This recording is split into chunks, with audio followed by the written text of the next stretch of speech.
محمد رسول اللہ صلی اللہ علیہ وآلہ وسلم کی جو تعلیمات ہیں، ان تعلیمات کا حاصل یہ ہے کہ ہر مومن کو جو درس ملتا ہے مسجد سے اور جو عمل کرتا ہے مسجد میں، واضح رکھیے گا، جو درس ملتا ہے مسجد سے اور جو عمل کرتا ہے مسجد میں، وہی مسجد کے باہر درس چلے گا، وہی مسجد کے باہر عمل چلے گا۔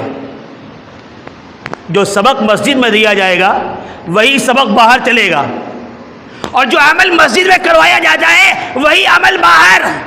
اب کوئی عمل ایسا نہیں بچا کہ مسجد کے باہر ہوتا ہو اور کہا جائے کہ یہ مسجد میں نہیں ہو سکتا ہے، اور مسجد کے باہر کیا جائے تو جائز اور مسجد میں کیا جائے تو ناجائز۔ جو مسجد میں جائز وہ باہر جائز، اور جو مسجد کے باہر ناجائز وہ مسجد کے اندر بھی ناجائز۔ میں نے دو باتیں کہی ہے، ایک تو یہ ہے کہ مسجد میں وہ عمل کیا جاتا ہے یا اس کا سبق دیا جاتا ہے، وہ پڑھایا جاتا ہے اور بتایا جاتا ہے، دو باتیں ہیں۔ ان دو بات کی سوا تیسری نہیں ہے۔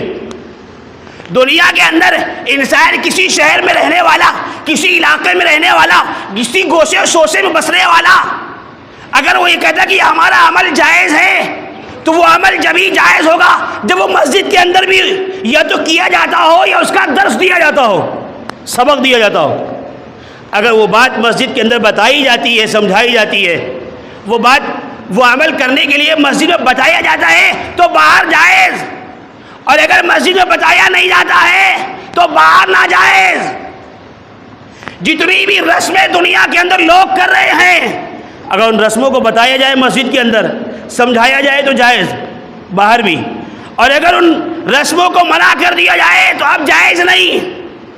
مسجد میں نماز پڑھتے ہیں آپ تو باہر بھی جا کے نماز پڑھیے، جائز ہو گئی۔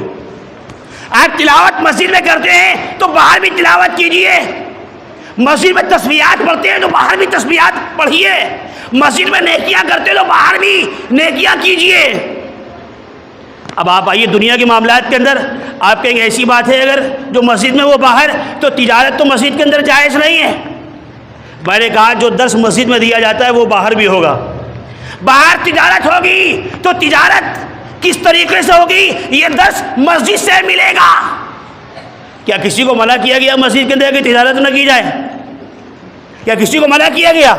ایک مثال دے دیا سمجھنے کے لیے، باقی آپ سیٹ کر لیجئے۔ جتنے پیغامات مسجد سے دیے جائیں گے سب باہر جائز، اور جن جن باتوں سے مسجد میں روک دیا گیا ہے وہ ناجائز۔ جتنی خرافات مسلمان باہر کرتا ہے اس سے کہو کہ آؤ اپنی خرافات لے کے مسجد میں چلیں، وہ کہے گا نہیں نہیں نہیں نہیں مسجد میں نہیں جائیں گے۔ اس کو بتا دو یہی تو اس کے ناجائز اور حرام ہونے کی دلیل ہے۔